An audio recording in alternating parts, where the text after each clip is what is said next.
E amados, a graça e a paz do Senhor Jesus Cristo, nós estamos aqui mais uma vez para orar e ler a palavra do Senhor, aquele que vive e reina para sempre. Nós vamos fechar os nossos olhos, vamos falar com o nosso Deus por alguns instantes, vamos fazer uma breve oração e logo em seguida nós vamos dar seguimento à leitura da Bíblia. Amém? Então fechemos nossos olhos e vamos falar com Deus. Senhor nosso Deus e nosso Pai, obrigado por mais um dia. Obrigado por mais uma vez que o Senhor permite que entremos na Tua presença, meu Pai.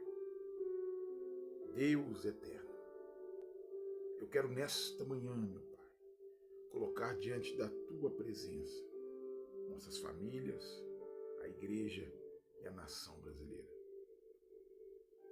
Toma, Deus, em Tuas mãos as nossas vidas, nossos lares. Eu oro pela minha família, pela família das pessoas que estão ligadas a mim, meus parentes, amigos, vizinhos, colegas de trabalho. Da mesma forma, meu Deus, as pessoas que oram comigo nesta manhã e suas famílias e todos aqueles que estão ligados a elas. Colocamos todas essas famílias diante do Teu altar nesse momento. Suplicamos, meu Deus, a Tua ajuda, a Tua guarda. Meu Deus, nesse mundo vil em que estamos, dominado, meu Pai, pelas forças do mal, nós precisamos do Teu apoio. Nos ajude, meu Deus, em nossas lutas diárias. Nos ajude, meu Deus, nas nossas provações e nos livra das tentações. Guarda nossos lares, Pai, em nome do Senhor Jesus Cristo. Da mesma forma, toma a Tua igreja em Tuas mãos nesses dias, não só a igreja local, mas a Tua igreja espalhada na face da terra. Meu Deus, venha avivar a Tua igreja nesses dias de perseguições, de lutas, em que, Deus, o amor tem se esfriado, que o Senhor venha avivar o Teu povo. Nós suplicamos o Teu favor em nome de Jesus. Colocamos diante do Teu altar a nação brasileira. Pedimos a Ti, meu Deus, toma o Brasil em Tuas mãos. Tem misericórdia dessa nação. E para isso, Deus, eu peço que o Senhor nos ajude no esforço da pregação da palavra. Sim, meu Deus, que o Teu Evangelho seja pregado, ouvido e crido no Brasil. E as pessoas que crerem nessa palavra, juntando-se, meu Deus, as que já estão crendo, as que já compõem a noiva do Cordeiro, venham, meu Deus, a mudar essa nação em todas as suas áreas. Portanto, a minha oração pela nação brasileira é que ela seja transformada pela pregação do Evangelho. Pai amado, e nós, crendo na palavra do Senhor, com muita fé em nosso coração, profetizamos nesta manhã. Toda arma forjada contra o Brasil não prosperará. Toda arma forjada contra a igreja não prosperará. E toda arma forjada contra as nossas famílias não prosperará, em nome de Jesus. Agora, meu Deus, vamos ler a palavra do Senhor, a Bíblia Sagrada, e temos a esperança de ouvir a Tua voz por meio dela. Então, fala conosco, meu Deus. Fala que os Teus servos ouvem, em nome de Jesus. Amém. Glória a Deus, amados. Vamos ler a palavra do Senhor. Hoje vamos ler Mateus capítulo 27, 28, e terminando assim a leitura do Evangelho de Mateus, o primeiro Evangelho. Mateus 27.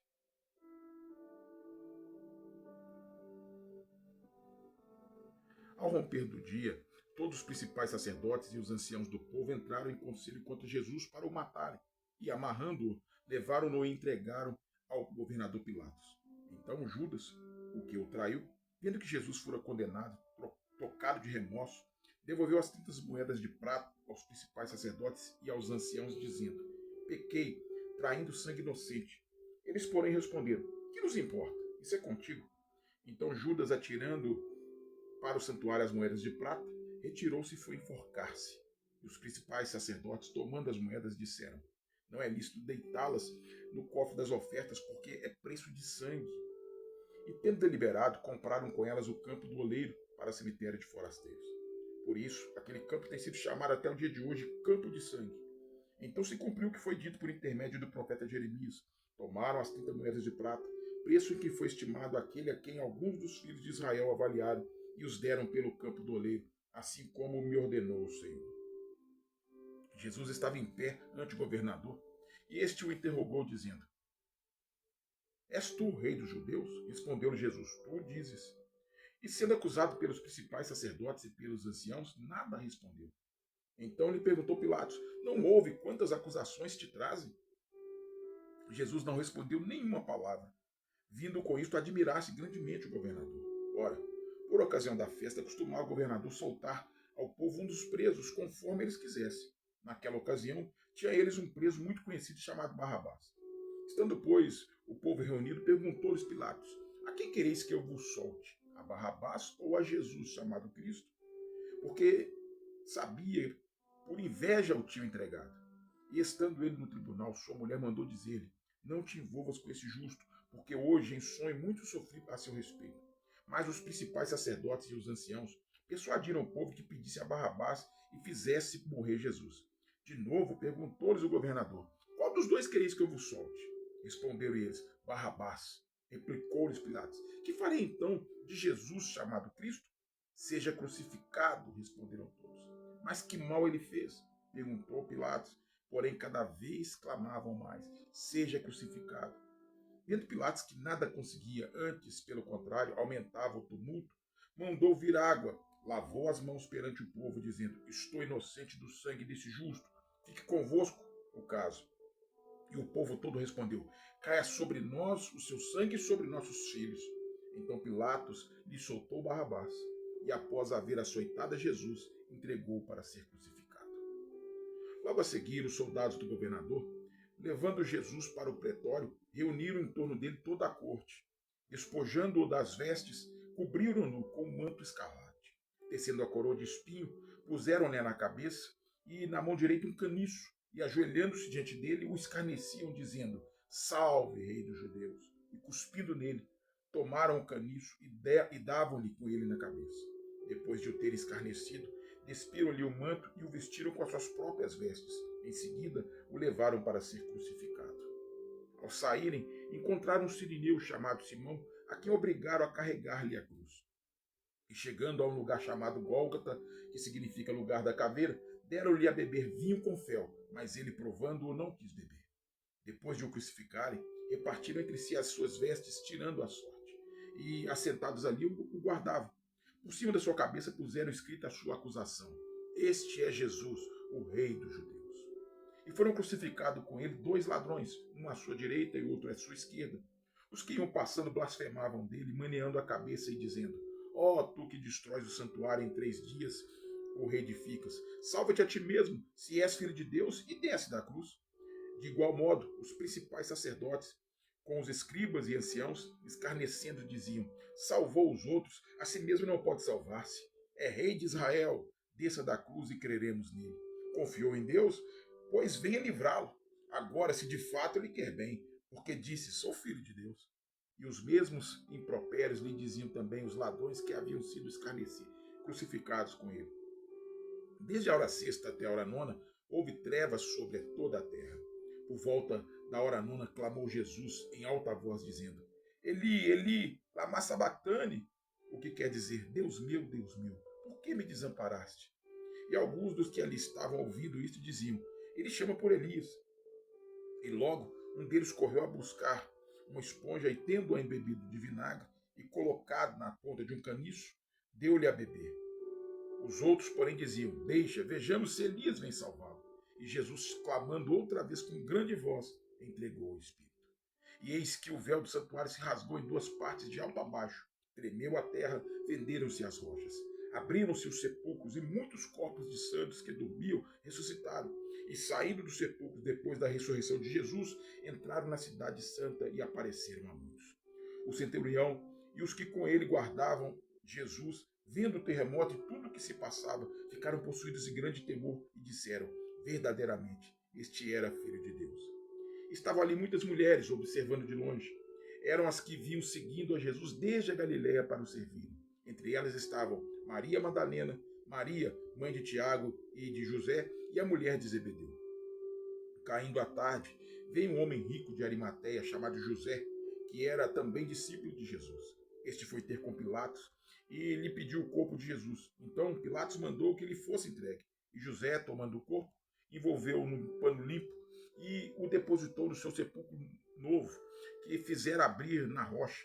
E rolando uma pedra, para a entrada do sepulcro, se retirou. Achavam-se ali sentadas em frente da sepultura Maria Madalena e a outra Maria.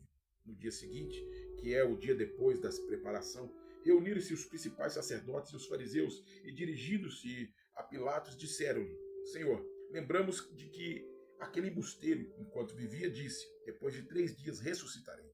Ordena, pois, que o sepulcro seja guardado com segurança até o 3º dia, para não suceder que, vindo os discípulos, o roubem e depois digam ao povo: ressuscitou dos mortos, e será o último embuste pior que o primeiro. Disse-lhe Pilatos: aí tendes uma escota, e ide guardai o sepulcro como bem vos parecer. Indo eles, montaram guarda ao sepulcro, selando a pedra e deixando ali a escolta. Mateus capítulo 28. Ao findar do sábado, ao entrar o 1º dia da semana, Maria Madalena e a outra Maria foram ver o sepulcro. E eis que houve um grande terremoto, porque um anjo do Senhor desceu do céu, chegou-se, removeu a pedra e assentou-se sobre ela.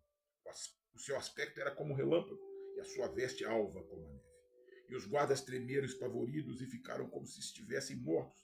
Mas o anjo, dirigindo-se às mulheres, disse: não temais, porque sei que buscais Jesus que foi crucificado. Ele não está aqui. Ressuscitou, como tinha dito. Vinde ver o lugar onde jazia.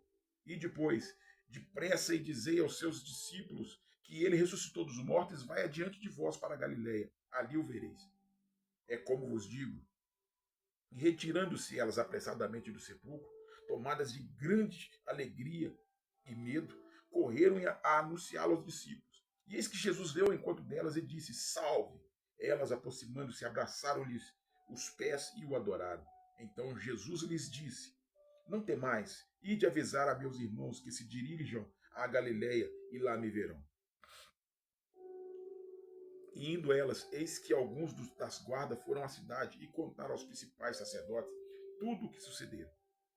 Reunindo-se eles em conselho com os anciãos, deram grande soma de dinheiro aos soldados e recomendando-lhes que dissessem: vieram de noite os discípulos dele e os roubaram enquanto dormíamos. Caso isto chegue ao conhecimento do governador, nós o persuadiremos e vos poremos em segurança. Eles, recebendo o dinheiro, fizeram como estavam instruídos. Esta versão divulgou-se entre os judeus até o dia de hoje. Seguiram os 11 discípulos para a Galileia, para o monte que Jesus lhes designara. E quando ouviram, o adoraram, mas alguns duvidaram. Jesus, aproximando-se, falou-lhes, dizendo: toda a autoridade me foi dada no céu e na terra. Ide, portanto, fazei discípulos de todas as nações, batizando-as em nome do Pai, e do Filho, e do Espírito Santo, ensinando-as a guardar todas as coisas que vos tenho ordenado. E eis que estou convosco todos os dias, até a consumação dos séculos. Glória a Deus. Amém, amados? Essa foi então a oração e leitura bíblica de hoje. Amanhã estaremos aqui novamente às 6h30 da manhã, orando e lendo a palavra de Deus. Que o Senhor te dê um domingo próspero, produtivo e abençoado. A paz do Senhor Jesus Cristo